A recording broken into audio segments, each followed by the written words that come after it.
നവാസ് എന്ന കലാകാരൻ വിട പറഞ്ഞിട്ട് ആഴ്ച പിന്നിടുന്നു. ആ അകാല വേർപാടിൻ്റെ ദുഃഖത്തിലാണ് കുടുംബവും കൂട്ടുകാരും ബന്ധുക്കളും എല്ലാവരും.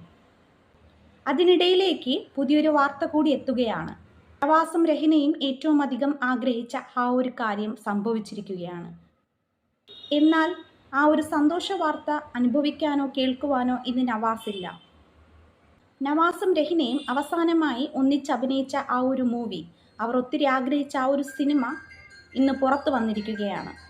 മരിക്കും മുമ്പ് നവാസ് ഒരുപാട് ആഗ്രഹിച്ചിരുന്ന, കാത്തിരുന്ന ഒരു സന്തോഷ വാർത്തയായിരുന്നു തൻ്റെ സിനിമ, താനും തൻ്റെ ഭാര്യയും കൂടെ അവസാനമായി അഭിനയിച്ച ആ ഒരു മൂവി കാണുവാനും ആ ഒരു വാർത്ത കേൾക്കുവാനും അതിയായി ആഗ്രഹിച്ചിരുന്നു നവാസ്.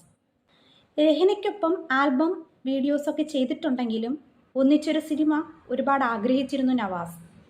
ആ ഒരു സിനിമ ബിഗ് സ്ക്രീനിൽ തന്നെ ആകണമെന്ന് വളരെയധികം ആഗ്രഹമുണ്ടായിരുന്നു നവാസിന്.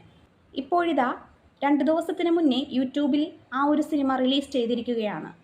നവാസ് മരണപ്പെട്ടതോടുകൂടിയാണ് എത്രയും വേഗം സിനിമ യൂട്യൂബിലേക്ക് റിലീസ് ചെയ്യിക്കപ്പെട്ടത്. അണിയറ പ്രവർത്തകർ ഇഴ എന്ന സിനിമയാണ് ഇരുവരും ചേർന്ന് ഒന്നിച്ച് അഭിനയിച്ചത്. ഇതിനോടകം തന്നെ ലക്ഷക്കണക്കിന് ആൾക്കാരാണ് സിനിമ കണ്ടു കഴിഞ്ഞിരിക്കുന്നത്. എല്ലാവരും വളരെയധികം ആകാംക്ഷയോടെയാണ് യൂട്യൂബിൽ ആ ഒരു ഫിലിം കണ്ടത്. വളരെയധികം പോസിറ്റീവ് കമൻസുകളാണ് മുഴുവനും. നവാസിനും രഹിനയ്ക്കും മാത്രമുള്ളൊരു സിനിമ എന്നാണ് ഒത്തിരി പേർ പറയുന്നത്.